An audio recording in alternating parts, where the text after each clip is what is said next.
Gagawa tayo ng kesong puti gamit ang gatas at suka. Yes, gatas at suka lang ay kayang-kaya mo nang gumawa ng kesong puti sa bahay. At ang kagandahan kapag ikaw ang gumagawa ng sarili mong keso ay siguradong walang mga harmful na preservatives. And masarap itong ipare sa trending na malunggay pandesal. Okay, ang kailangan lang natin ay cow's milk and suka. Ang cow's milk na gagamitin ko ay yung Arla. So nakalagay dito ay made from 100% organic fresh cow's milk. Mas maganda na ang mahanap nyo ay hindi UHT. Actually, akala ko hindi ito UHT. Pero pagbasa ko dito, product type, long life, ultra heat treated organic milk. So 3.5% fat. So, mag-init na tayo nito. So, ilagay natin yung ating milk dito sa ating pot.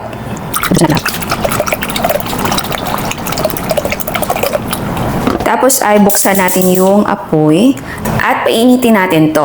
Paiinitin lang natin na hindi natin pakukuluan. Malalaman nyo mamaya kung mainit na siya dahil mapapansin nyo na may usok na siya or may mga konting bubbles dito sa gilid. Ayan, may usok na po siya, hindi na nakikita. And yung sa gilid ay meron na siyang mga bula-bula. So ngayon ay patayin na natin yung apoy. Tapos, pakonte-konte ay ilagay natin yung ating suka.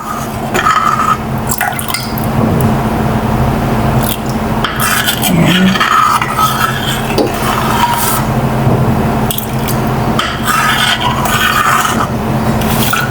Ayan. Mix natin ng bahagya.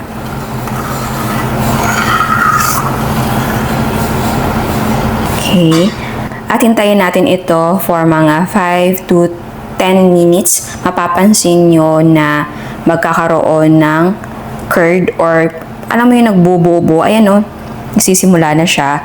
Pero mas marami pa yan mamaya. Makikita nyo, magse-separate siya sa liquid. So takpan na muna natin ito at hayaan natin. Okay, so i-check natin. Ito ay after 10 minutes. So, pansin nyo, may namumuo na pero puti pa rin yung liquid. So, ang gagawin natin ay i-reheat natin siya again. Pero syempre, mahina pa rin ha. Ayan, mainit na siya. So, patayin natin yung apoy. Tapos, maglagay tayo ng 1 teaspoon ng white vinegar. Okay. I-mix natin ang bahagya. Ayan. Takpan natin ulit at hayaan natin for 5 minutes. Okay, check natin. Tingnan natin. Ayan. Okay, eto na yung whey. Yung yellowish na liquid na yan ay whey po. So, okay. Ayan, wala na yung puti, diba? Kaya na may puti pa. So, ngayon ay strain na natin siya. Okay, so meron tayong strainer dito. Tapos, nalagay ako ng manipis na tela. Kung meron kayong cheesecloth, mas maganda. So, strain na natin to.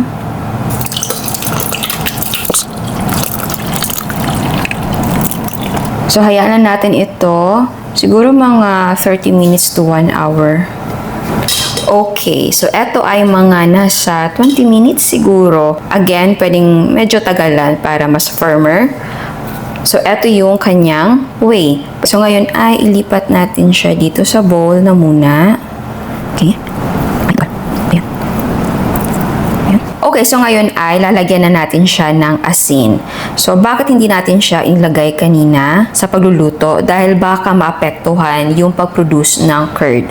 So, ngayon natin siya lalagay. Yes, kung gusto mo ng extra na lasa sa ating keso, pwede kang maglagay ng herbs and spices. So, dito, simplihan natin, asin lang.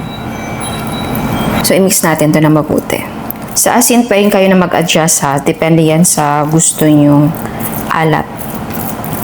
So, ngayon ay i-transfer natin sa mga molde. So, eto yung maliliit na molde ko dito. Optional lang naman etong dahon ng saging, pero 'di ba ganito yung ginagawa nila. And nakakadagdag lasa or parang lokal yung dating ng keso kapag merong dahon ng saging. So, I think dalawa ang kakasya dito.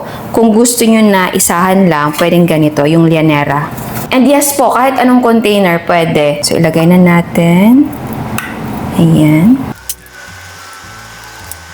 Tapos, press mo lang siya lightly, ha?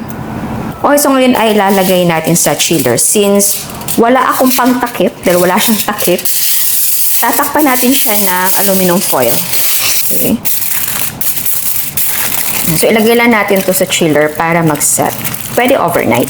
Okay, so i-unmold natin yung ating keso. Ayan. Ayan. So, tikman na natin. Ang lambot niya. Oh. Amoy. Very faint lang yung amoy niya. Hindi matapang. Okay, tikman natin.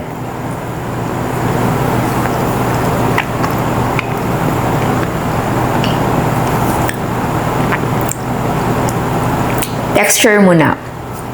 Malambot. Creamy. Hindi siya grainy. Akala mo lang na maaligasgas siya or grainy kasi sa itsura niya, pero hindi po. Isa pa.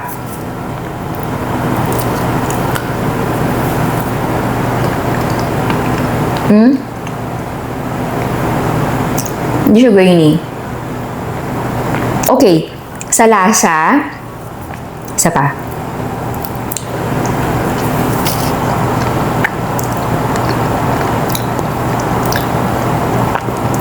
Very kalma. Kung may asim man siya, parang hangin lang. Ganon. Tapos yung alat niya, hindi din masyadong maalat na kagaya sa mga keso na kinakain natin. Dahil kontrolado mo siya. Pero again, pwede mong dagdagan kung gusto mo na very halata. Eto, talaga, kalma lang. Ang sarap. Parang pwede sa crackers, tinapay. Oo.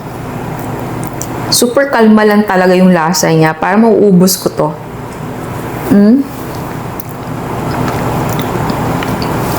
Alam nyo, gusto kong ulitin to, pero yung hindi UHT. Pero yes, happy naman ako dito sa result na ginawa natin na kesong puti. And yes, uulitin ko din to.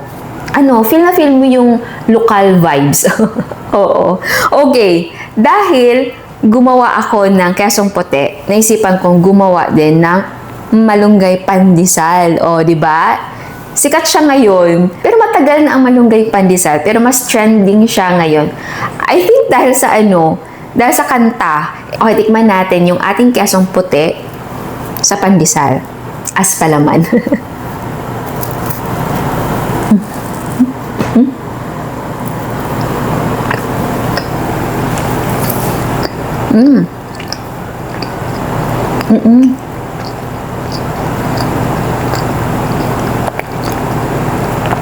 Sarap.